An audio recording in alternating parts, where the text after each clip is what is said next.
যত দ্রুত সম্ভব এই বাড়ি ছাড়া ফরজ হয়ে পড়েছে আয়াতের জন্য। কিন্তু সমস্যা হয়ে দাঁড়িয়েছে চাকরি। অনেক জায়গায় সিভি ড্রপ করেছে, কিন্তু এখনো পর্যন্ত তার কোনো ইন্টারভিউ কল বা মেইল আসেনি। পাগল নিত্য নতুন পাগলামি উদ্ভাবন করেই চলেছে, আর সেই সব পাগলামির শিকার হচ্ছে আয়াত। প্রতিদিন বিকেলে রাতে তার সাথে এসে ঘুমুচ্ছে। এতে হয়নি পাগলটার, তাকে টেনে নিয়ে গেছে সকলের সাথে একত্রে খাওয়ার জন্য।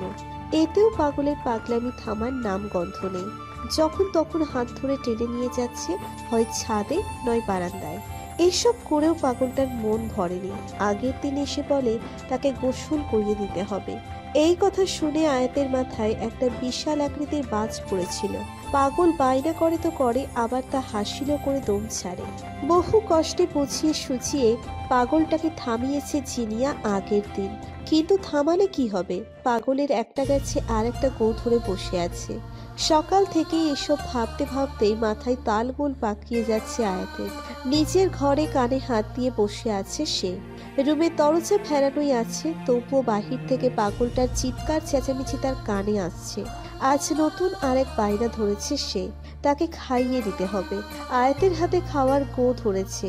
মেজাজ তেরিক্ষি হয়ে আছে আয়াতের। সকাল থেকে বউয়ের হাতে খাবো বউয়ের হাতে খাবো বলে বলে বাড়ি মাথায় তুলে রেখেছে। সকালে প্রলয় বায়না ধরে আজ সে বউয়ের হাতে নাস্তা খাবে। প্রলয়ের এই বায়না শুনে চোখ মুখ শক্ত করেছে আয়াত। তা দেখে জিনিয়ে যা বোঝার বুঝে গেছে। কিন্তু প্রলয় নিজের কথাই অনড়। কোনোভাবেই তাকে সারাদিনে কিছু খাওয়াতে পারেনি কেউ। সে যে বরং এখনো ঘরের কিছু ভাঙচুর শুরু করেনি, সেটাই অনেক।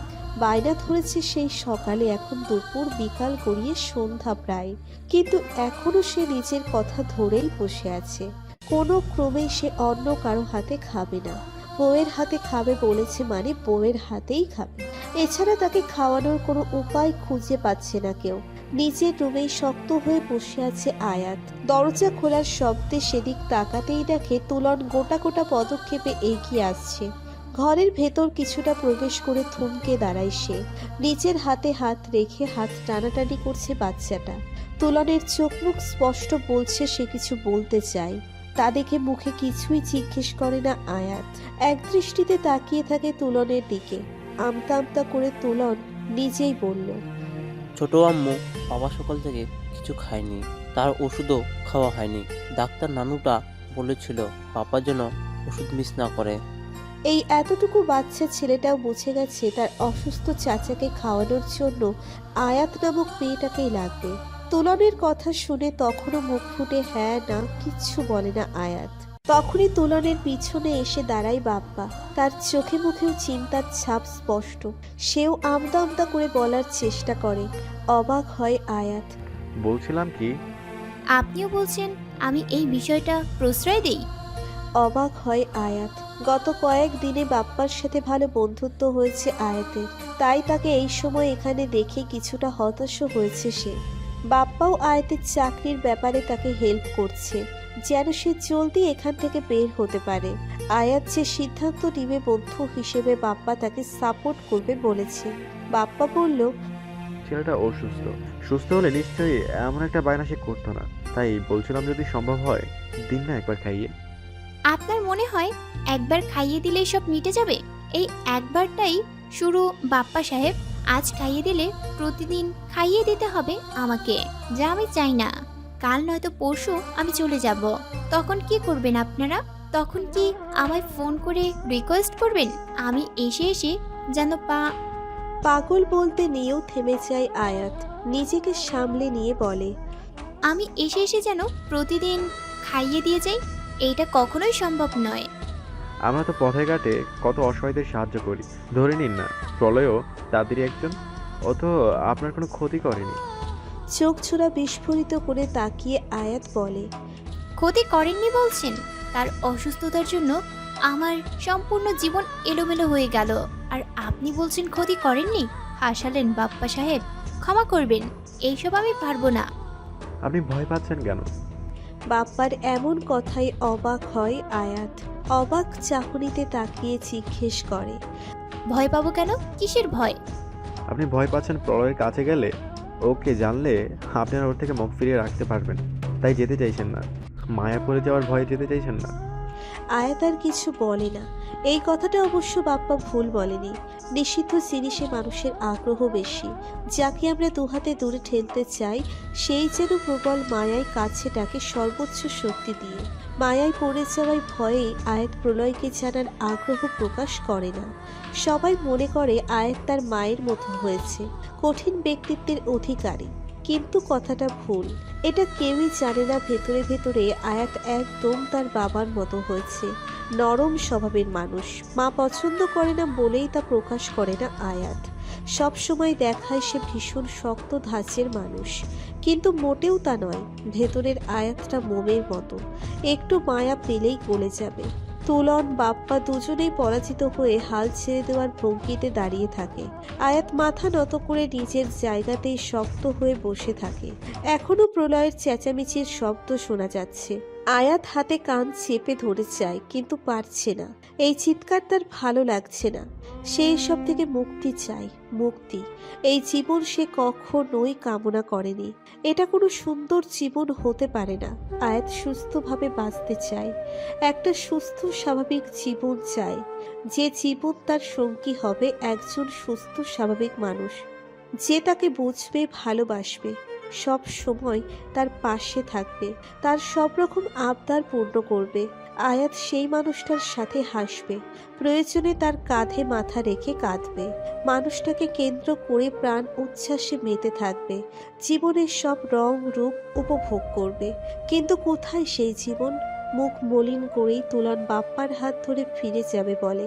বাপ্পার হাত ধরেই বলে, চলো আঙ্কেল, আমরা চলে যাই, দেখি পাপাকে কিছু খাওয়ানো যায় কি না। বাবা চলে এসে এসব শুনলে অনেক মারবে পাপাকে, আবার হাত পা বেঁধে তালা মারা দিবে। তুলনের কথা শুনে বুকের ভেতর কিছু একটা কামড়ে ধরে আয়াতকে। এমন অসুস্থ মানুষকে কেউ মারতে পারে? কথাটা শুনেই আয়াতের মুখ ফ্যাকাশে হয়ে গেল।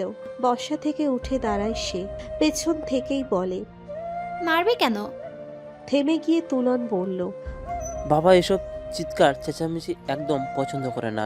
যদি এসে শুনে পাপা সারাদিন কিছু খায়নি, ওষুধটাও খায়নি, কত কত টাকার দামি দামি ওষুধ, কিছুই খায়নি, সারাদিন চেঁচামেচি করছে তোমরা হাতে খাবে বলে, বাড়ি ফিরে এসব শুনলেই চিকন বেতন দিয়ে পাপাকে মারবে অনেক, ঘরে তালাও দিয়ে রাখবে অনেক দিন।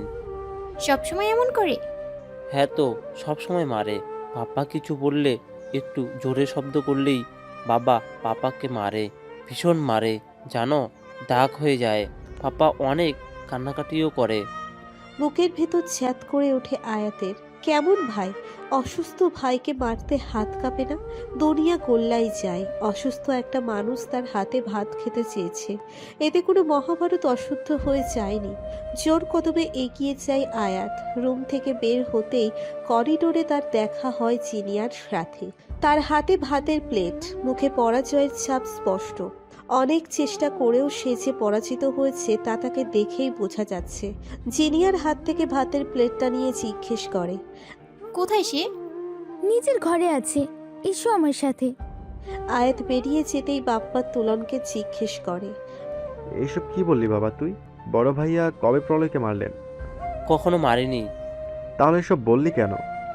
বুঝলেন না আঙ্কেল, এসব বললাম বলেই না ছোট আম্মু দৌড়ে গেল পাপাকে খাওয়াই দিতে। বাচ্চা ছেলের মাথায় বুদ্ধি আছে বটে। দুজনেই হেসে ফেলে। আজ প্রথমবারের মতো প্রলয়ের ঘরে এসেছে আয়াত। তাকে দেখে মুখ ভার করে রেখেছে প্রলয়। বিছানায় কাছে গিয়ে কার্নিশ ঘেঁষে বসে আয়াত বলে, ভাত খাবেন না? অন্যদিকে মুখ ঘুরিয়ে প্রলয় বলে, তুমি না খাইয়ে দিলে কিচ্ছু খাবো না। দেখি তো, হাঁ করেন। আয়াত প্রলয়ের দিকে ভাত মেখে বাড়িয়ে ধরতেই খুশিতে গম গম হয়ে ভাত মুখে নেয় সে। প্রলয়কে খাইয়ে দিয়ে নিজের ঘরে যাওয়ার জন্য বেরিয়ে আসতেই পেছন থেকে আয়াতের হাত ধরে বাধা দেয় জিনিয়া। তোমাকে ধন্যবাদ বোন, অনেক বাঁচা বাঁচালে। এই প্রসঙ্গে কিছুই বলে না আয়াত। চলে যেতে নিয়ে আবার থেমে গিয়ে বলে, একটা কথা বলি। বলো।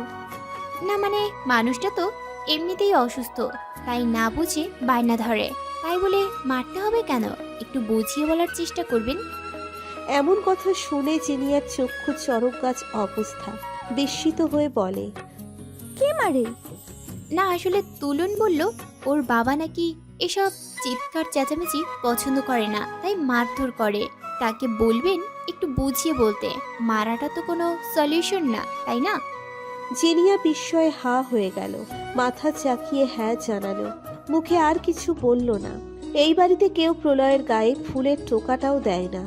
এটা অবশ্য ঠিক, প্রলয় অসুস্থ হওয়ার পরপর কিছুদিন তাকে ঘরে আটকে রাখা হয়েছিল, কারণ সে বাড়ি থেকে বেরিয়ে যাওয়ার চেষ্টা করত, বের হতে না দিলে ভাঙচুর করত, তাই অল্প কিছুদিন তাকে আটকে রাখা হয়েছিল।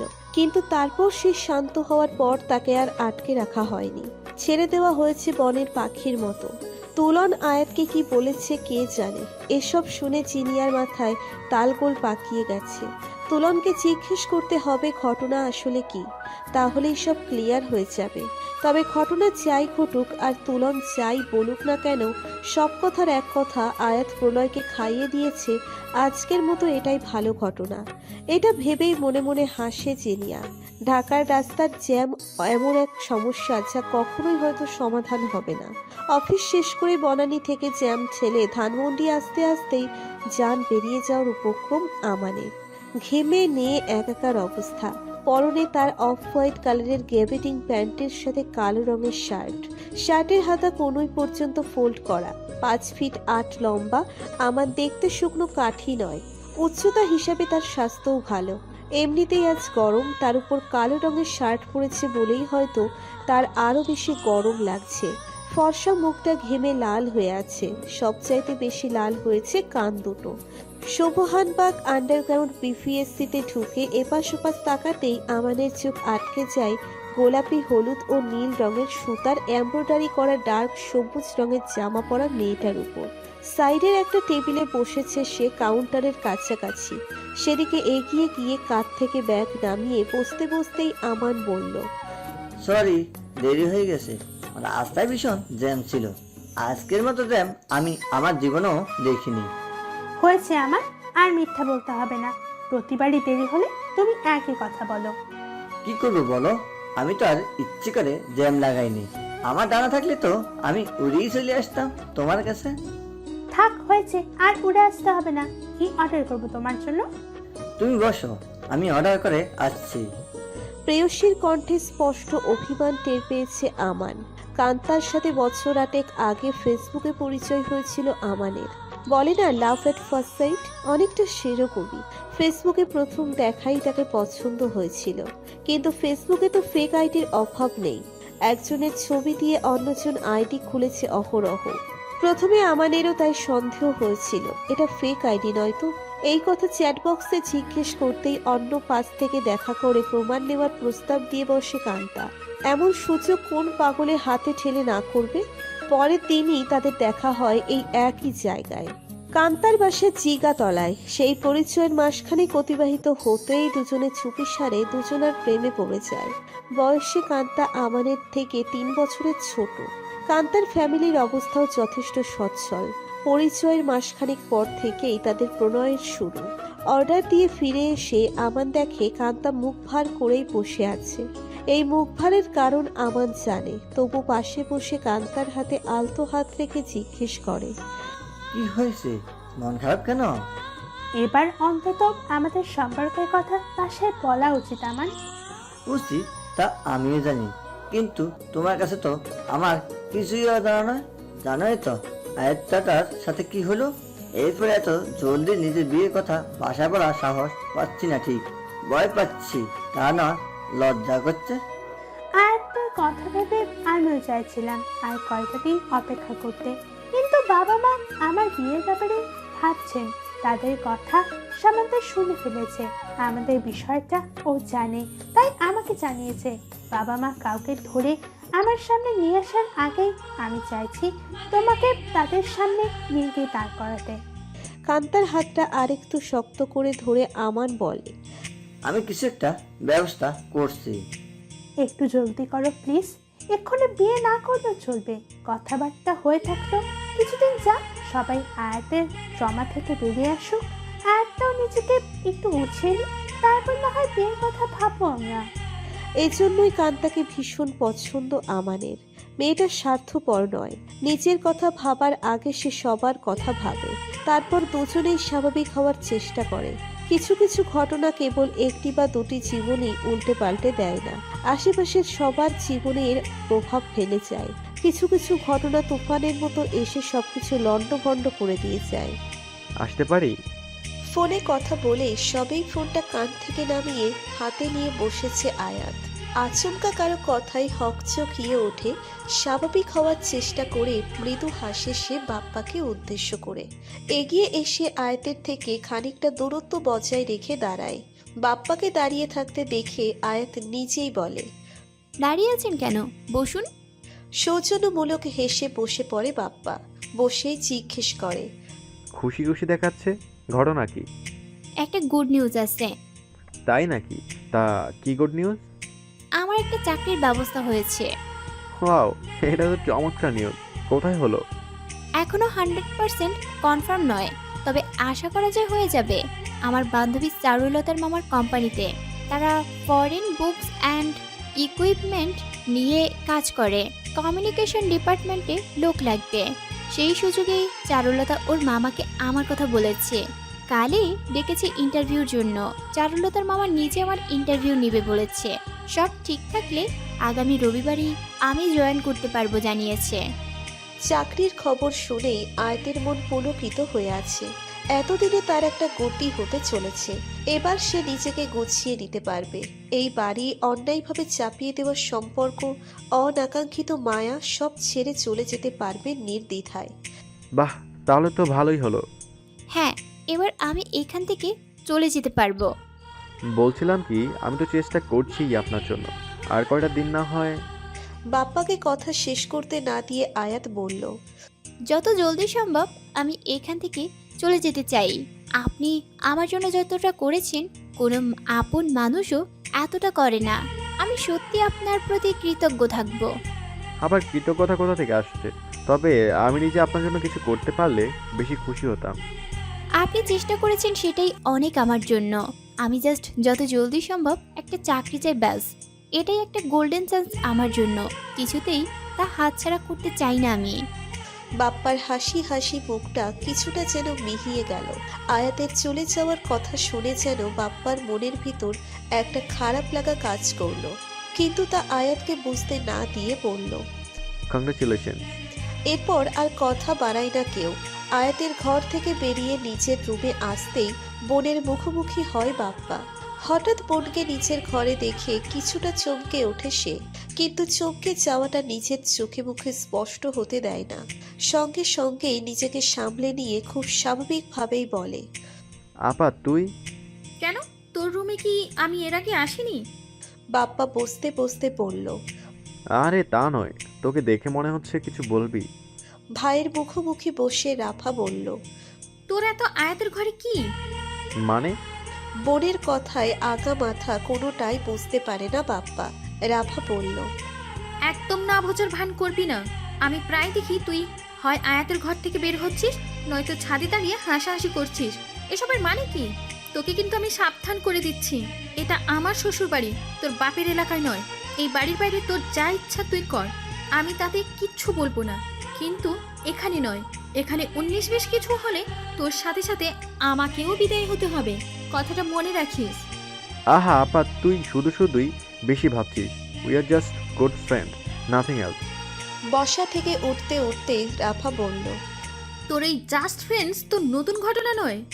বেরিয়ে যেতে যেতে রাফা আরও বলল, যা বললাম মাথায় রাখিস, নাহলে কিন্তু আমিও সাপোর্ট করবো না তোকে।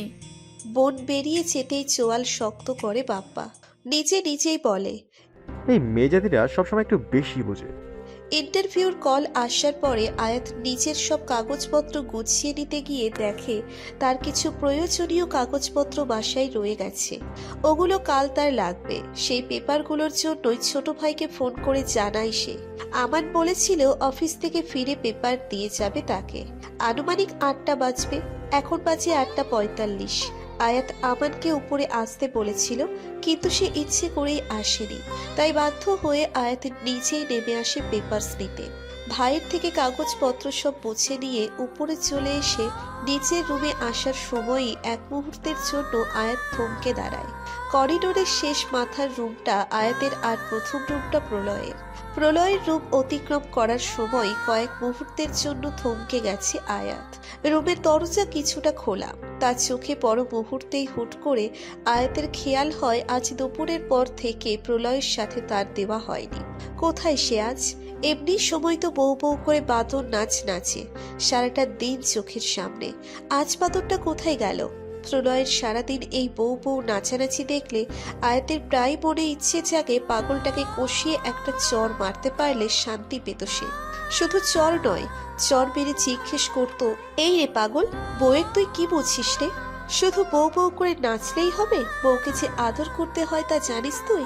বহুত কষ্টে নিজেকে আটকে রাখে আয়াত, ভেতরের আগুন প্রকাশ করে না।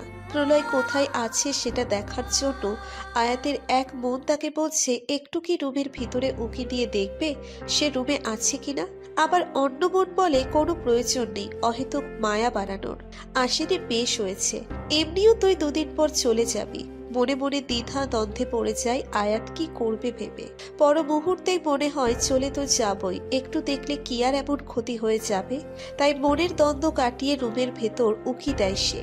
দরজাটা আরেকটু খুলে ভেতরে মাথা ঢুকিয়ে এদিক সেদিক তাকায়, কিন্তু প্রলয় নেই, রুমটা ফাঁকা। হয়তো রুমে নেই সে, অন্য কোথাও আছে। আয়াত মনে মনে ভাবে থাক বাবা, কোনো প্রয়োজন নেই অন্যের রুমে তাকঝাক করার। ফিরে আসতে নিয়ে আবার থমকে দাঁড়ায় সে। সেদিন যখন প্রলয়কে খাওয়ানোর জন্য এসেছিল সেদিনও রিডিং টেবিলের উপর রাখা একটা ফটো ফ্রেমের উপর দৃষ্টি আটকে ছিল আয়াতের। আজ সেটা দেখেই আবার থমকে দাঁড়িয়েছে সে।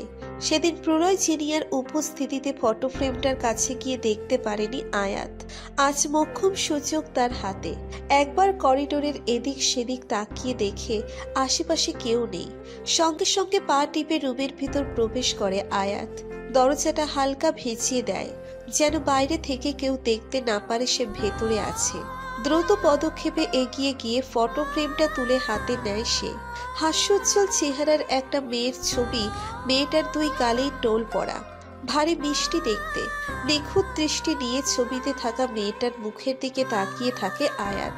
মুখটা তার ভীষণ চেনা চেনা লাগছে, কার সাথে মিলে চেহারাটা, কোথায় যেন দেখেছে কিন্তু মনে পড়তে পারছে না। প্রলয়ের ঘরে এই মেয়েটার ছবি কেন? একটা রহস্যের আভাস পায় আয়াত। রুমটায় একবার চোখ বোলায় সে, মনে হচ্ছে যেন একটা রহস্য রহস্য ভাব বিরাজমান এই রুমের সর্বত্র। হুট করেই বুকের ভিতর ধক করে ওঠে আয়াতের, এখানে হয়তো আর থাকা উচিত হবে না। মস্তিষ্ক বলছে প্রস্থান করা উচিত। প্রলয়ের রুম থেকে বেরিয়ে যাওয়ার উদ্যোগ নিতেই আয়াত টের পায় কেউ একজন রুমের দরজা ঠেলে ভেতরে ঢুকছে। আচমকা কারো আগমনে পেছন ঘুরতে নিলেই আয়াতের হাত ফসকে ফ্রেমটা পড়ে গিয়ে ভেঙে যায়। ফ্রেমের কাজ ছড়িয়ে ছিটিয়ে পড়ে ফ্লোরময়। আয়াত কিছু বুঝে ওঠার আগেই প্রলয় তার মুখোমুখি এসে দাঁড়িয়ে তাকে ধমকে ওঠে, উচ্চস্বরে ধমকে বলে, তুমিও ছবিটা ভাঙলে কেন? এটা তুমি কি করলে? কেন ভাঙলে ওকে? বলো কেন করলে? আয়াত বুঝতে পারেনি হাত ফসকে ফ্রেমটা পড়ে যাবে। বুকের ভেতর কেউ জোরে জোরে হাতুড়ি পেটাচ্ছে।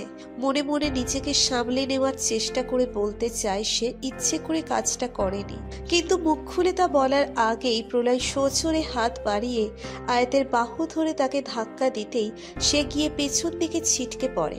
টাল সামলাতে না পেরে পেছনে গিয়ে হুমড়ি খেয়ে পড়ে বেচারি। এই হুমড়া হুমড়িতে পায়ে কাজও দেবে গিয়েছে, কিন্তু সেদিকে ভ্রুক্ষেপ করার সময় নেই আয়াতের। প্রলয় চিৎকার চেঁচামেচি শুরু করে দিয়েছে প্রচন্ড রকম। এমন বাজে একটা অবস্থা হয়ে যাবে চোখের পলকে আয়াত বুঝতেই পারেনি।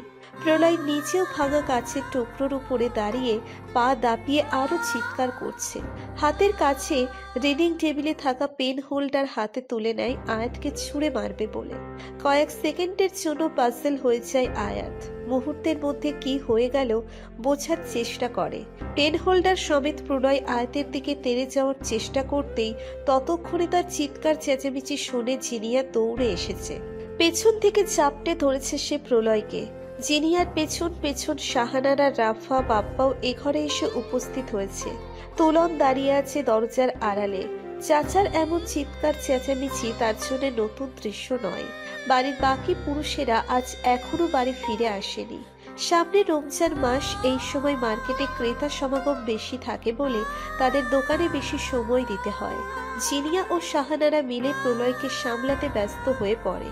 শাহানারা রাফাকে বলে আয়াতকে নিয়ে যেতে। রাফার সঙ্গে সঙ্গে বাপ্পাও বেরিয়ে যায়। আয়াতকে নিয়ে তার রুমে আসতেই বাপ্পা এক গ্লাস পানি এগিয়ে দেয়। আয়াত পানির গ্লাসটা হাতে নিয়েই বসে থাকে। মুহূর্তের মধ্যে কি ঘটে গেল সে ঠিক বুঝে উঠতে পারছে না। প্রচন্ড বাজে রকমের একটা ঘটনা ঘটে গেল। আরেকটুর জন্য পেন হোল্ডারটা প্রলয় তার দিকে ছুঁড়েই মেরেছিল। মারলে কি থেকে কি হয়ে যেত তার সাথে। তখনই যদি জিনিয়া না আসতো তাহলে এতক্ষণে একটা রক্তারক্তি হয়ে যেতে পারত। মেজাজ তিরিক্ষি করে রাফা বলল, বলি কি প্রয়োজন ছিল তোমার ওই ঘরে যাওয়ার? বিয়ে মানো না, স্বামী মানো না, এখানে থাকবে না, তাহলে হুট করে তোমার ওই ঘরে যাওয়ার দরকারটা কি ছিল শুনি? তুমি আসার পর থেকে একটার পর একটা নাটক লেগেই আছে। এক পাগল তো কম ছিল না যে তুমিও শুরু করলে। আয়াত অবাক হয়ে রাফার কথা শুনে। সে এতটাই ঘাবড়ে গেছে যে এই মুহূর্তে সে রাফাকে জবাব দিতে পারছে না। অন্য সময় হলে এই কথার জন্য সে রাফাকে ছেড়ে কথা বলতো না। তাকে কটু কথা শোনানোর জন্য রাফাকেও সে উপযুক্ত কথা শুনিয়ে দিত। আয়াত কিছু না বললেও বাপ্পা বলল, আহা আপা, হচ্ছেটা কি? মেয়েটা শখ, তুই কি শুরু করলি বলতো? রাফা আর অপেক্ষা করে না হনহন করে বেরিয়ে যায়। তখনই বাপ্পার চোখে পড়ে আয়াতের পায়ে কাচের টুকরো দেবে অনেকটা কেটে গেছে। হকচকিয়ে বলে, আপনার তো পা কেটে গেছে, আমি ফার্স্ট এড নিয়ে আসছি। বাপ্পা ফার্স্ট এইড বক্স আনার জন্য বেরিয়ে যেতে নিলেই পেছন থেকে আয়াত বলল, আমি একটু একা থাকতে চাই, কিন্তু প্লিজ। আয়াত আর বাপ্পাকে কথা শেষ করতে দেয় না। বাপ্পাও আর কথা বাড়ায় না, বেরিয়ে যায় আয়াতকে একা রেখে। থম ধরে বসে থাকে আয়াত। একটু আগে তার সাথে কি হয়ে গেল বোঝার চেষ্টা করে, কিন্তু মাথার ভেতর সব তালগোল পাকিয়ে আসছে তার। আচমকা এমন ঘটনায় আয়াত অনেক বেশি থম ধরে রয়েছে।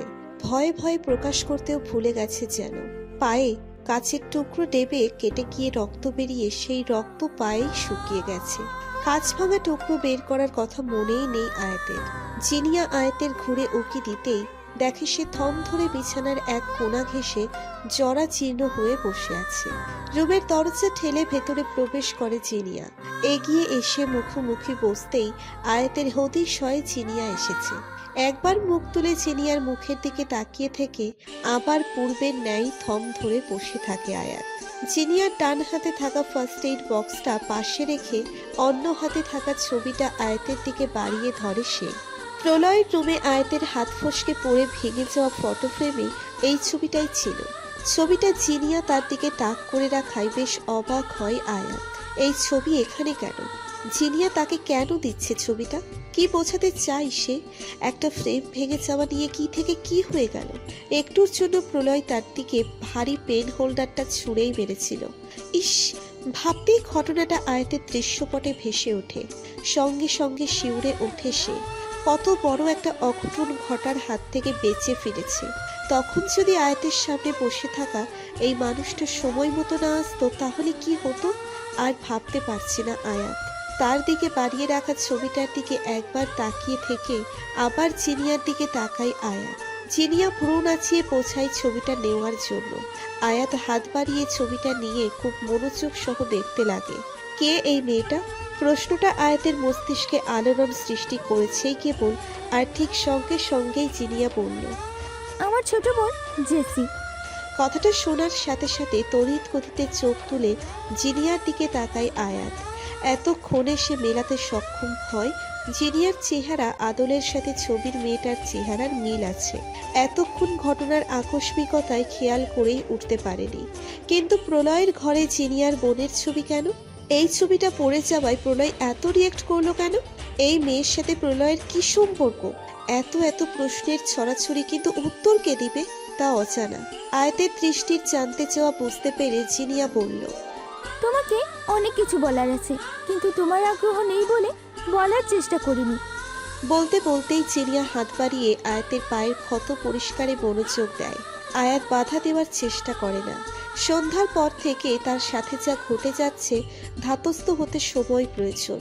আয়াতের পায়ের ক্ষত থেকে কাচের টুকরো টেনে বের করতেই ব্যথাইমূলক শব্দ বেরিয়ে আসে আয়াতের মুখ থেকে। পায়ের ক্ষত পরিষ্কার করতে করতেই জিনিয়া বলল, বিয়েটা মানো না, বর মানো না, সম্পর্ক মানো না। আমরা কেউ চাপিয়ে দেওয়ার চেষ্টা করিনি। বলেছ থাকবে না, চলে যাবে, কেউ বাধা দেওয়ার চেষ্টা করিনি। এই বাড়িতে নেই, থাকলে তাকে যেমন পূর্ণ স্বাধীনতা দেওয়া হতো তেমনি তোমাকেও দেওয়া হয়েছে। তুমি সম্পর্ক না মানলেও আমরা মানি, তোমার কষ্টটাও বুঝি। বাবা মাকে তুমি অপরাধী ভাবো, কিন্তু তারা কতটা লজ্জিত তুমি ভাবতেও পারবে না। জীবনটা তোমার, তাই তুমি যাই সিদ্ধান্ত নেবে তাতে কেউ তোমাকে বাধা দিবে না।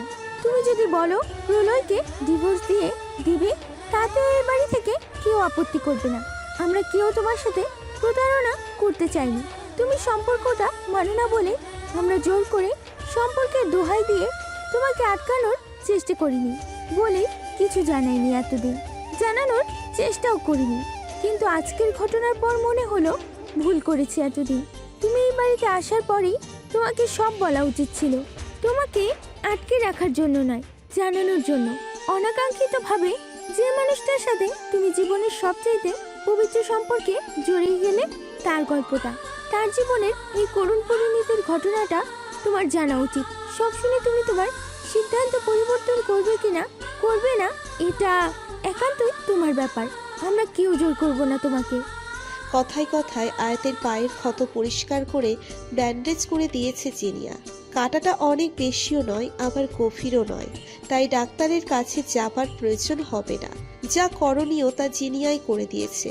পাটা বিছানায় রেখে এতটুকু বলে মুখ তুলে আয়াতের মুখের দিকে তাকায় সে। একটা দীর্ঘশ্বাস ছেড়ে আবার বলতে লাগে, জেসি আমার ছোট বোন।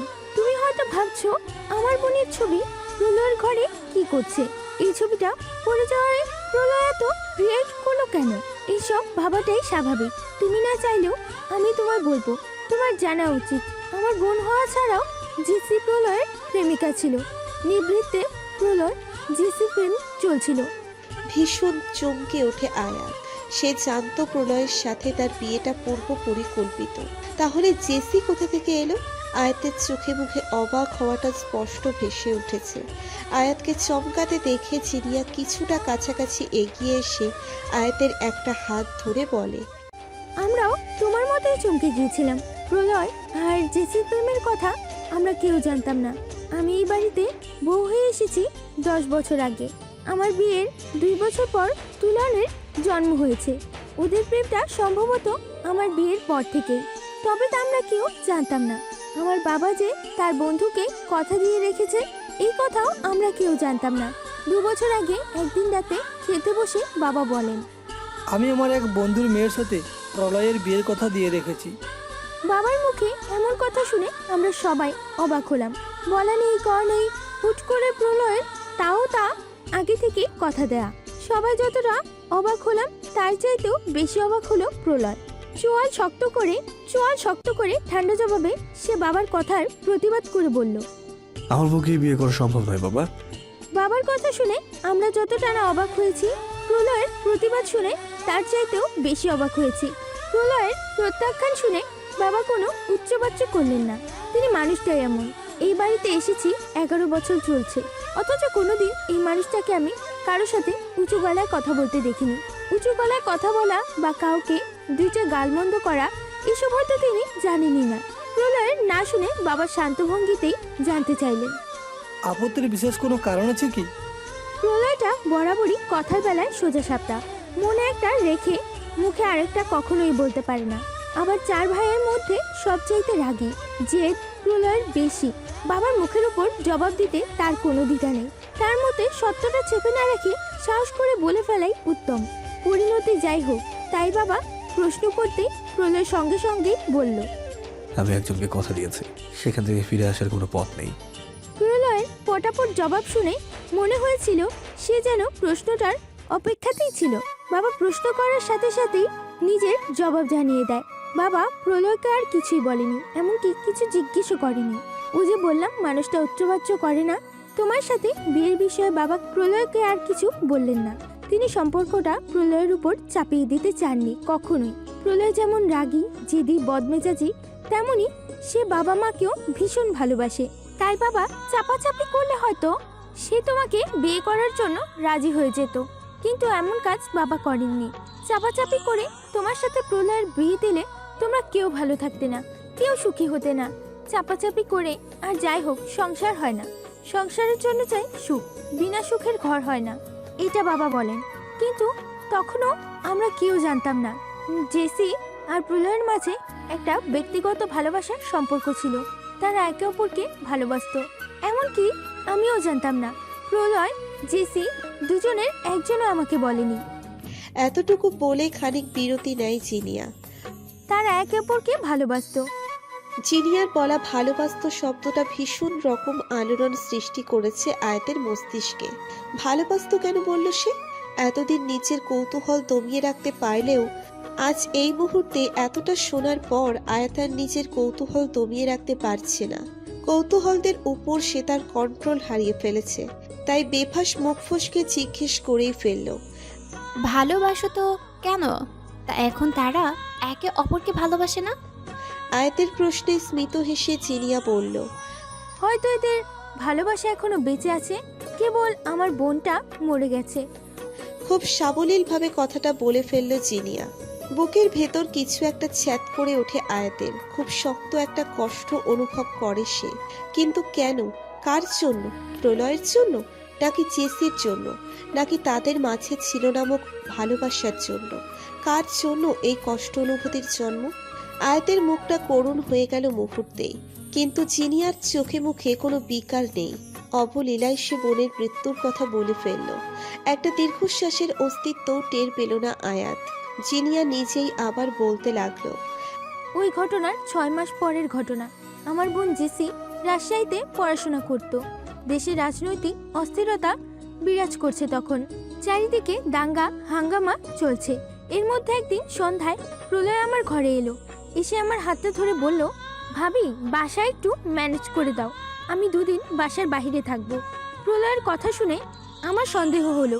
সে এর আগে বাসার বাইরে থাকিনি তা নয়, বহুবার থেকেছে বন্ধুদের সাথে। সেদিন হঠাৎ আমার শরণাপন্ন হওয়ার কারণ বুঝে উঠতে পারছিলাম না। তাই জিজ্ঞেস করলাম, কই যাবি তুই? কিছুক্ষণ কাচুমাচু করে বলল, ঢাকার বাইরে। হঠাৎ ঢাকার বাইরে ওর কি প্রয়োজন জানতে চাইলে বলল, বিশেষ প্রয়োজনে যাচ্ছে।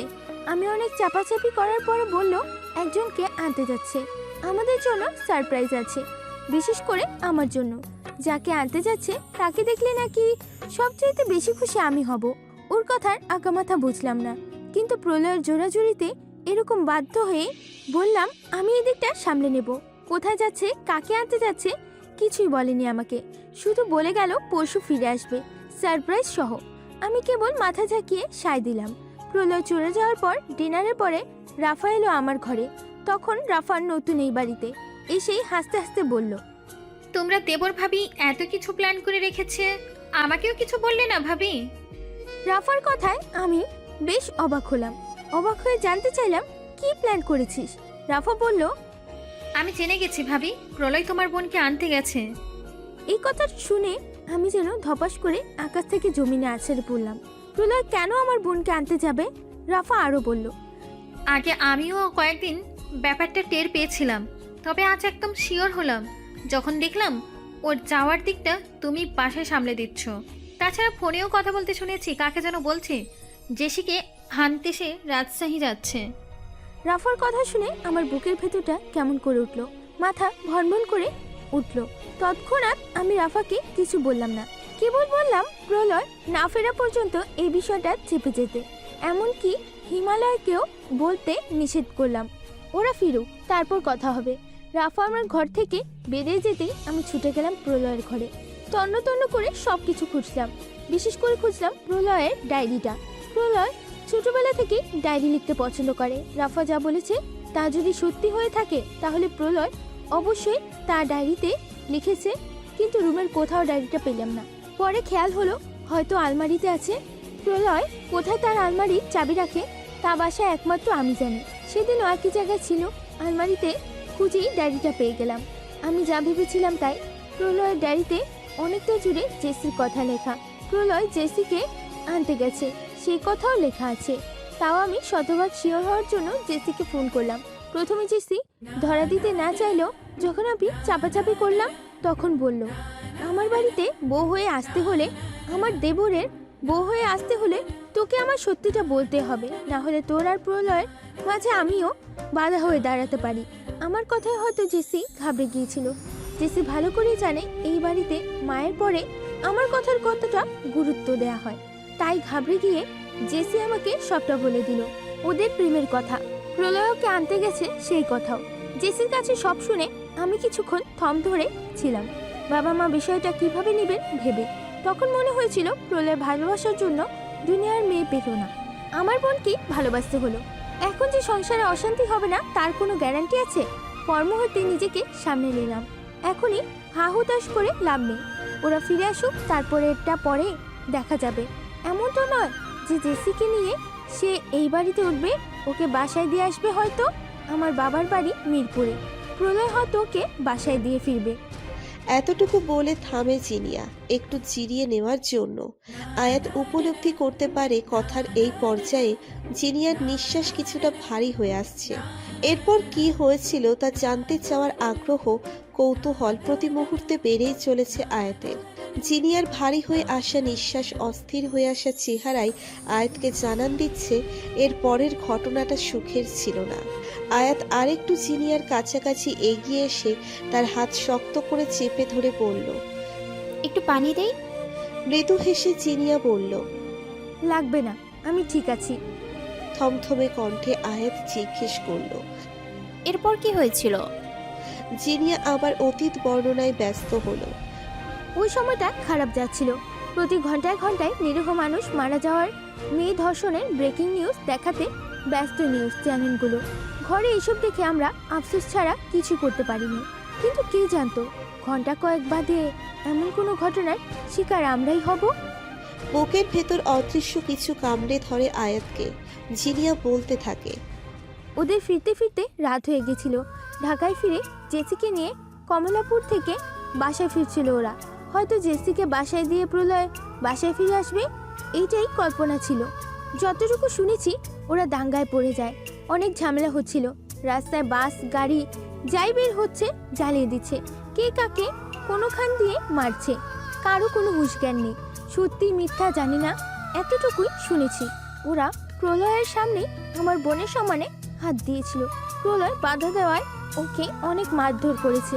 নিজের চোখের সামনে ভালোবাসার মানুষের সম্মান নষ্ট হচ্ছে দেখেও প্রলয় কিছু করতে পারিনি। ওর সামনে আমার বোনটাকে ওরা এমন একটা ঘটনা চোখের সামনে দেখতে পারে, কজনের মাথা ঠিক থাকতে পারে বলো? প্রলয় নিতে পারিনি, ব্যাস মাথা খারাপ হয়ে গেল।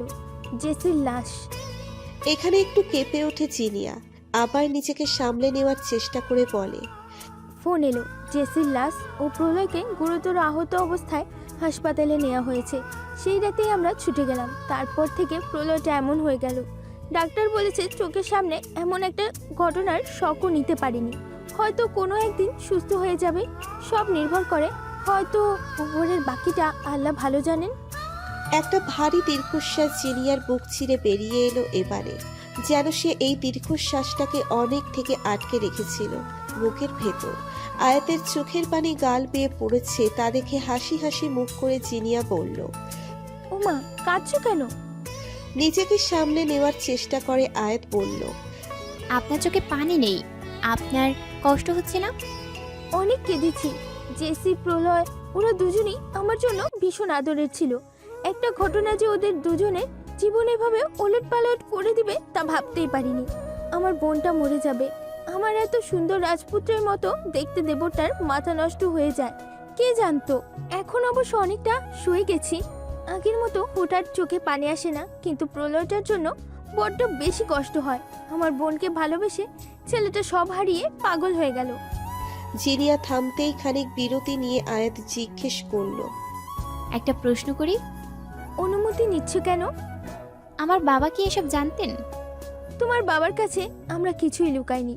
কোনো বাবা মাই সন্তানের জীবনের এমন করুণ ঘটনার বিস্তারিত কাউকে বলতে পারে না, বাবাও পারেননি। তাই আমিই বলেছিলাম তোমার বাবাকে। তোমাকে আমরা কোনোভাবেই ঠকাতে চাইনি বোন। একটা ভারী নিঃশ্বাস ছেড়ে আয়াত জিনিয়ার মুখের দিকে তাকিয়ে থাকে। এখন সে বুঝতে পারছে কেন তার বাবা এক প্রকার জোর করেই প্রলয়কে তার জীবনের সাথে বেঁধে দিলেন। আয়াত ভালো করেই জানে তার বাবা ভীষণ ইমোশনাল একজন মানুষ। সে তার বাবার ইমোশনের বলি হয়েছে। জিনিয়া হাত বাড়িয়ে আয়াতের গালের পানি মুছে দিয়ে উঠে দাঁড়িয়ে বলে, অনেক রাত হয়ে এলো, ঘুমিয়ে পড়ো। তোমার অনেকটা সময় নিয়ে ফেললাম। জিনিয়া আর অপেক্ষা করে না, বেরিয়ে যাওয়ার জন্য দরজার দিকে এগিয়ে যায়। জিনিয়া দরজার কাছাকাছি এগিয়ে যেতেই পেছন থেকে আয়াত জিনিয়াকে জিজ্ঞেস করে। সে কোথায়? আয়াতের প্রশ্নে থমকে দাঁড়ায় জিনিয়া। নাম না বললেও সে বুঝতে পারে আয়াত প্রলয়ের কথাই জিজ্ঞেস করছে। মৃদু হেসে বলল, ঘুমের ওষুধ দিয়ে ঘুম পাড়িয়ে দিয়েছি। আর অপেক্ষা করে না জিনিয়া, বেরিয়ে যায় আয়াতের রুম থেকে। আয়াত নিচের জায়গায় বসে থাকে থম ধরে। ভেতরে ভেতরে সে টের পাচ্ছে একটা বিশাল সর্বনাশ হয়ে গেছে। যে সর্বনাশের শিকার তার বাবা হয়েছিল। মায়া নামক অনুভূতিটা এবার বুঝি তাকে সত্যি সত্যি জড়িয়ে ধরেছে তার আষ্টে পৃষ্ঠে। এই মুহূর্তে আয়াতের মন তাকে প্রবলভাবে তাড়া দিচ্ছে ছুটে গিয়ে মানুষটার মুখ দেখতে, তার চোখে মুখে আলতো করে হাত বুলিয়ে দিতে, তাকে একবার জড়িয়ে ধরে বলতে, আপনি নতুন করে আমায় ভালোবাসুন প্লিজ, তাও ভালো হয়ে যান। মায়া নামক ব্যামোটা বুঝি আয়াতের হয়েই গেল। সারা রাত দু চোখের পাতা এক করতে পারেনি আয়াত। বারবার জিনিয়ার বলে যাওয়া কথা মস্তিষ্কে আলোড়ন সৃষ্টি করেছে, যেন প্রলয়ের মনের কষ্ট আয়াতের হৃদয়কে ছুঁয়ে গেছে। এটাই কি বিয়ে নামক পবিত্র বন্ধনের ক্ষমতা, যে সম্পর্কে একবার বাধা পড়ে গেলে দুজন মানুষের সঙ্গে তাদের জীবনের সব ভালো লাগা মন্দ লাগা সুখ শান্তি দুঃখ কষ্ট একে অপরের হয়ে যায়? আয়াত এই মুহূর্তে খুব করে প্রলয়ের জন্য কষ্ট অনুভব করছে। কই, প্রলয়ের সাথে তো তার কোনো সখ্যতা হয়নি। দিনরাত ছেলেটা তার আশেপাশে ঘুরঘুর করছে কবুতরের মতো একটুখানি সান্নিধ্য পাওয়ার আশায়। কই, আয়াতের মনে তো কখনো মায়া হয়নি, মনে হয়নি তাকে কাছে ডেকে দুটো কথা বলি, দুটো বাক্য আদান প্রদান করি, বরং বিরক্ত হয়ে মনে মনে তাকে চড় মারতে চেয়েছে। তাহলে এই মুহূর্তের এই কষ্টানুভূতির অর্থ কি? প্রলয়ের জীবনের করুণ কাহিনী শুনে কেন আয়াতের বুকের ভেতরটা খা খা করছে? আর এখন করলে আগে করেনি কেন? আগে সে জানতো না বলেই কি তার ভেতরের অনুভূতিরা চাপা ছিল? আর এখন সব জানতে পেরে অনুভূতিরা মাথা চারা দিয়ে উঠছে? এটাই কি বিয়ের সম্পর্ক, যেখানে কবুল বলে স্বাক্ষর করার পর একে অপরের সুখ দুঃখ দুজনের হয়ে যায়? এটাই বুঝি সেই চমৎকার সম্পর্ক। একমাত্র কবুল বলে স্বাক্ষর করা ছাড়া তো প্রলয়ের সাথে আয়াতের আর কোনো সম্পর্ক নেই। এই বাড়িতে আসার পর থেকে তো একটিবারের জন্যেও আয়াত মায়া ভরা দৃষ্টি নিয়ে প্রলয়ের পানে তাকায়নি, তাকে জানার চেষ্টা করেনি, বোঝার চেষ্টা করেনি, তার গল্পটা জানার আগ্রহ দেখায়নি। অথচ এই মুহূর্তে তোলপাড় করা এক অনুভূতির অনুভব করছে আয়াত প্রলয়ের জন্য। সব সময় শুনে এসেছে বিয়ে নামক সম্পর্কটা ভীষণ মজবুত, চাইলেই ছেড়ে দেওয়া যায়, ভেঙে ফেলা যায় না। একবার বাধা পড়ে গেলে সেই বাঁধন খুলে বেরিয়ে আসা প্রায় অসম্ভব। সম্পর্কের ভিতটা এত মজবুত বলেই হয়তো বিনা কোণে ঘনিষ্ঠ সম্পর্কেই আয়াত প্রলয়ের জন্য অস্থির হচ্ছে মনে মনে। এটাই হয়তো বিয়ে নামক সম্পর্কের মায়া, যার জোর অনেক গভীর। প্রতি মুহূর্ত আয়াতের বুকের ভেতরের কষ্টটা বেড়েই চলেছে। জিনিয়া যাওয়ার পরেও নিজের জায়গা থেকে এক চুল নড়তে পারেনি সে। মাথার ভেতর ভন ভন করছে, বুকের ভেতর অস্থির লাগছে। বড্ড পানি তেষ্টা পেয়েছে আয়াতের, কিন্তু শরীর অসাড় লাগছে। উঠে এক গ্লাস পানি খেতেও দুনিয়া ভেঙে আসছে যেন। তবু বসা থেকে উঠে দাঁড়ায় সে। পানি না খেলে আর চলছেই না। গটগট করে গোটা এক গ্লাস পানি খেয়ে নিয়ে দেওয়াল ঘড়িটার দিকে তাকাই আয়াত। রাত 3:45 বাজে। আয়াতের ইচ্ছে করছে একবার প্রলয়ের ঘরে ছুটে যায়, কিন্তু এই মুহূর্তে তার যাওয়াটা হয়তো ঠিক হবে না। এটা বুঝতে পেরেও আর এক মন অবুঝের মতো আচরণ করতে চাইছে। মনে মনে নিজের সাথেই দ্বন্দ্ব কাটিয়ে উঠতে পারছে না কি করবে। দরজার দিকে পা বাড়িয়েই থমকে দাঁড়ায় আয়াত। এভাবে অবাধ্য অনুভূতিদের প্রশ্রয় দেওয়া মোটেও ঠিক হবে না। মনে মনে নিজেকে শক্ত করে একটা ধমক দেয় আয়াত। তারপর পূর্বের জায়গায় এসে ধপাস করে বসে পড়ে। যাবে না সে প্রলয়কে দেখতে, তা তার মন যতই বলুক তাকে। ভেতর থেকে লক করা ছিল না বলে প্রলয়ের রুমের নব ঘোরাতেই দরজাটা খুলে যায়। দরজাটা খুলে তা ভেতরের দিকে হালকা ঠেলে দিতেই হাট করে খুলে যায়। রুমের ভেতর প্রবেশ করে খাটের অনেকটা কাছাকাছি এসে থম ধরে দাঁড়ায় আয়াত। প্রলয় বাচ্চাদের মতো গুটিসুটি হয়ে ঘুমিয়ে আছে। প্রলয়ের মুখের দিকে তাকিয়ে বুকের ভেতর ধক করে উঠল যেন। এই মুহূর্তে প্রলয়ের মুখের দিকে তাকিয়ে কেউ বলতেই পারবে না ছেলেটার মাথা নষ্ট, মানসিক ভারসাম্যহীন সে। প্রলয়ের মুখের দিকে তাকিয়ে তাক লেগে গেছে আয়াতের। সে স্ট্যাচু হয়ে দাঁড়িয়ে থাকে। ঘুমের ঘোরে হাসলে একটা মানুষকে কি ভীষণ চমৎকার দেখায় তা আয়াতের অজানা ছিল। এই মুহূর্তে প্রলয়ের ঘুমন্ত চেহারা দেখে আয়াতের দুনিয়াদারি ভেঙে চুরমার হয়ে আসছে। আয়াতের ধমক তার অবাধ্য মান শোনেনি, বরং ছুটে এসেছে সেই মানুষটাকে এক নজর দেখবে বলে। তবে এই আশাটা বুঝি আরো সর্বনাশের ডাক দিয়ে ফেলেছে। একে তো আশাটাই ভুল হয়েছে। এখন আবার আয়াতের মন চাইছে কাছে এগিয়ে গিয়ে আলতো করে প্রলয়ের গাল ছুঁয়ে দেখতে। একের পর এক ভুল আবদারের পাহাড় গড়ে চলছে তার অবাধ্য মন। প্রশ্রয় দিবে না বলেও তাদের প্রশ্রয় দিয়ে চলেছে আয়াত। এর ইতি কোথায় তা অজানা। অজান্তেই এগিয়ে গিয়ে প্রলয়ের মাথার কাছে বসে আয়াত। ইস, ঘুমন্ত প্রলয়কে দেখলে কেউ বলবেই না সে অসুস্থ, তার মাথা নষ্ট। আচ্ছা, এমন কি হতে পারে না যে অসুস্থ প্রলয় ঘুমিয়ে আছে, সে সুস্থ হয়ে ঘুম থেকে উঠল? হুট করেই কি মানুষটা সুস্থ হয়ে যেতে পারে না? এটা কি সম্ভব? অবচেতন মনে কি আবল তাবল ভাবছে আয়াত? সবকিছু ভাবনায় সীমাবদ্ধ থাকলেও পারত, কিন্তু না।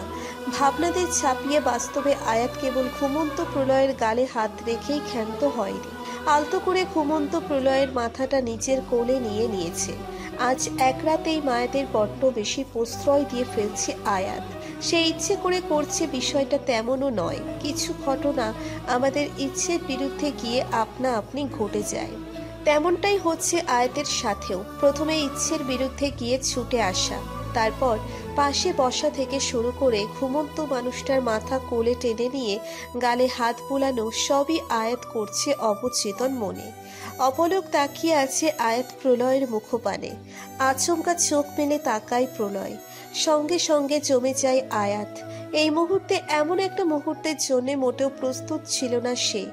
এত অস্বস্তি বোধ করছে মনে মনে, যেন দম বন্ধ হওয়ার জোগাড়। চোয়াল প্রশস্ত করে হেসে অস্ফুট স্বরে বউ বলে আয়াতের কোমর শক্ত করে জড়িয়ে ধরে তার পেটের কাছে মুখ গুজে আবার ঘুমে তলিয়ে যায় প্রলয়। খুব শক্ত করে জড়িয়ে ধরেছে প্রলয় আয়াতের কোমরের কাছে। এখন উপায় কি হবে? কিভাবে ছাড়াবে আয়াত নিজেকে? এমন বোকামি কেন করতে গেল সে ভাবতেই নিজেকে গালাগাল দিতে ইচ্ছে হচ্ছে। আপাতত চুপচাপ শক্ত হয়ে বসে থাকা ছাড়া আর কোনো উপায় নেই আয়াতের কাছে। শির দ্বারা বেয়ে ঠান্ডা স্রোত বেয়ে উঠছে, কপালের কাছে কয়েক ফোঁটা ঘামও জমেছে, আবার গলা শুকিয়ে কাঠ হয়ে আসছে। বুকের ভেতরে তোলপাড় তো চলছিলই, এখন তা কালবৈশাখীর রূপ নিয়েছে আয়াতের। বেশ কিছুক্ষণ ঠায় বসে থাকার পর প্রলয় হাত আলগা করে দিতেই একটা হাঁপ ছেড়ে বাঁচা নিঃশ্বাস বেরিয়ে আসে আয়াতের মুখগলে। আর অপেক্ষা করে না সে। এখানে আর এক মুহূর্ত থাকলে কি থেকে ঘটে যাবে তার কোনো ভরসা নেই। এই মুহূর্তে আয়াত আর নিজেকেই ভরসা করতে পারছে না। যা যা কাণ্ড ঘটিয়েছে সে, তাই তার নিজেকে দিয়ে আর কোনো ভরসা নেই। ফিরে যাওয়ার জন্য পা বাড়িয়েও আবার থেমে গিয়ে আর একবার আলতো করে প্রলয়ের কপাল ও মাথা ভর্তি চুলে হাত ছুঁয়ে দিয়ে পালাই আয়াত। নিজের করা কাণ্ডের জন্য মনে মনে ভীষণ লজ্জা লজ্জা অনুভব করছে সে। প্রলয়ের ঘর থেকে বেরিয়ে নিজের ঘরের দরজার কাছাকাছি এসে আর এক দফা থমকে দাঁড়ায় আয়াত। প্রলয়ের ঘরে যাওয়ার জন্য যখন বেরিয়েছিল তখন 3:45 মতো চাঁদ ছিল। প্রায় আধা ঘন্টার মতো সময় সে প্রলয়ের ঘরে ছিল। এখন সম্ভবত 4:15 বাজে, বা বেশি হলে 4:20 বা 25। এই সময় নিচের ঘরের দরজার সামনে আক্তারাজ্জুমান খানকে দেখতে পাবে তা কোনোভাবেই আশা করেনি আয়াত। বাবার মতো এই মানুষটাকে ভীষণ পছন্দ করত আয়াত। ছোটবেলার কিছু স্মৃতিও আছে তার বাবার এই বন্ধুর সাথে। এছাড়া সব সময় বাবার মুখে সবচাইতে বেশি এই মানুষটার কথা শুনেছে। বিয়ের দিন রাতে শেষবার কথা হয়েছিল, তারপর আর এই মানুষটার সাথে কোনো কথা বলেনি আয়াত। কিন্তু এত রাত পর্যন্ত মানুষটা নিশ্চয়ই বিনা কারণে এখানে দাঁড়িয়ে রয়নি। ভুল বললাম, দাঁড়িয়ে নয়, বরং সে ভীষণ অস্থিরভাবে পায়চারি করছে রুমের দরজার সামনে। তার চোখ মুখেই বলে দিচ্ছে সে বিচলিত কোনো কারণে।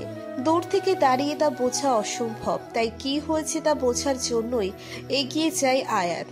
আখতারুজ্জামান খানের মুখোমুখি এসে দাঁড়াতেই কোনো প্রকার সময় ব্যয় না করেই হাত বাড়িয়ে তিনি কপালের ঘাম মুছে নিয়ে আয়াতের উদ্দেশ্যে বলেন, হাসপাতালে যেতে হবে মা। আচমকা হাসপাতালের কথা শুনে প্রশ্নটা মুখ ফসকে বেরিয়ে আসে আয়াতের। প্রত্যুত্তরে আখতারুজ্জামান খান বলেন, মহসিন হাসপাতালে হার্ট অ্যাটাক করেছে। আর কিছু বলতে পারে না আয়াত। বাবার হার্ট অ্যাটাকের কথা শুনেই চোখের সামনে সবটা অন্ধকার হয়ে যায়। সঙ্গে সঙ্গেই মাটিতে লুটিয়ে পড়ে আয়াত। হাসপাতালের করিডোরে ছোট ভাই আমানের কাঁধে মাথা রেখে বসে আছে আয়াত। আচমকা বাবার হার্ট অ্যাটাকের কথা শুনে জ্ঞান হারিয়ে ফেলেছিল সে। হুট করে এমন একটা খবর নিতে পারেনি। কোনো সন্তানই বাবা মায়ের আচমকা গুরুত্ব অসুস্থতার খবর নিতে পারে না, তা নিতে পারাটাই স্বাভাবিক। অভিমান হলেও আয়াত তার বাবাকে ভীষণ ভালোবাসে। বাবার একটা সিদ্ধান্তের জন্য তার সাথে রাগ করে অভিমান করে মুখ ফিরিয়ে থাকলেও তার হার্ট অ্যাটাকের কথা শোনার পর বাবার কাছে আসা থেকে নিজে আটকে রাখতে পারেনি সে। হাসপাতালে এসে ছোট ভাই আমানের কাছে ঘটনার বিবরণ যা শুনেছে তা অনেকটাই এই রকম। কদিন ধরেই বেশ গরম পড়েছে, ঘরে আশপাশ লাগছিল বলেই ছাদে গিয়েছিল আমান। প্রকৃতিও থমথমে, তেমন কোনো বাতাস নেই। মনে হয় খুব জলদিই বড় ধরনের তুফান আসবে। তুফান আসার আগে সব যেমন থম ধরে থাকে, তেমনি প্রকৃতিও থম ধরে আছে। বেশ অনেকটা সময় ছাদে হাঁটাহাঁটি করে আবার ফিরে আসে। বাসায় ঢুকে নিজের ঘরে যাওয়ার জন্য বাবার ঘর ক্রস করার সময় কিছু একটা পড়ে যাওয়ার শব্দ পেয়ে থেমে যায় আমান। আয়াতের বিয়ের পর থেকে বাবা একাই থাকে, মা ঘর আলাদা করেছে, এটা বাসার সবাই জানে। সন্দেহ হতেই বাবার ঘরে ছুটে গিয়ে দেখে বুক চেপে ধরে মাটিতে পড়ে আছেন মহসিন মিয়াজি। আমানের চিৎকারে সবাই বাবার ঘরে ছুটে আসতেই তাকে নিয়ে আসা হয়েছে হাসপাতালে। খবর পেয়ে আমানের মামা রিয়াজ মাহমুদও ছুটে এসেছেন। আয়াতকে ফোন করে না পেয়ে আখতারুজ্জামানকে ফোন করেছিল অলোক। স্বামীকে বুকে ব্যথা দিয়ে ফ্লোরে পড়ে থাকতে দেখার পর থেকেই এলোমেলো হয়ে আছেন আফরা। আগেই মনে হয়েছিল হার্ট অ্যাটাক, তবু শিওর না হয়ে কিছু বলা যাচ্ছিল না। হাসপাতালে আনার পরেই ডাক্তার জানায় হার্ট অ্যাটাক হয়েছে। অতি শোকে মানুষ পাথর হয়। আফরাও এই মুহূর্তে পাথর হয়ে বসে আছেন। মুখে শব্দ না করলেও চোখের পানি বাঁধ মানছে না তার। মনে মনে স্বামীর এই অবস্থার জন্য সে নিজেকে শতভাগ দায়ী করছেন। তার অবহেলার জন্যই আজ মানুষটার এই অবস্থা। কোনো দিন মানুষটা একা থাকেনি। যৌথ পরিবারে জন্ম হয়েছে মহসিন মিয়াজির। সময় ও প্রয়োজনের তাগিদে সবাই আলাদা হতে বাধ্য হয়েছে। একা থাকতে পারেন না তিনি, এই কথা আর কেউ না জানলেও আফরা জানেন। জেনেও এমন কাজ কিভাবে করলো সে? মানুষটাকে এক ঘরে করে দিয়েছে। রাগ হয়েছে, অভিমান হয়েছে, কিন্তু স্বামীকে এমন কঠিন শাস্তি তো সে দিতে চায়নি। মনে প্রাণে দোয়া করছে আল্লাহ যেন জানটা ফিরিয়ে দেয়। বিনিময়ে আর কিচ্ছু চায় না তার। যদি সারা জীবন বিছানাও পড়ে থাকে তাও চলবে, তবু জানটা যেন থাকে। কিছুক্ষণ পরেই আয়াতের মামা রিয়াজ মাহমুদ ভেতর থেকে বেরিয়ে আসে। তার সঙ্গে বেরিয়ে আসেন ডাক্তার তৌসিফ আনান। তাদের দুজনকে বেরিয়ে আসতে দেখে অলোক ও আমান এগিয়ে আসে। অলোক মামাকে জিজ্ঞেস করে, বাবা কেমন আছে মামা? রিয়াজ মাহমুদ কিছু বলার আগে পাশ থেকে তৌসিফ আনান বলেন, আপনারা কি কেউ জানতেন না ওনার শরীর এতটা খারাপ?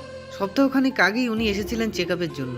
হঠাৎ হঠাৎ বুকে ব্যথা হয়, তখনই আমি ওয়ার্ন করে দিয়েছিলাম ওনার হার্ট ভীষণ দুর্বল, কোনো রকম স্ট্রেস নেওয়া যাবে না, কমপ্লিট রেস্ট প্রয়োজন।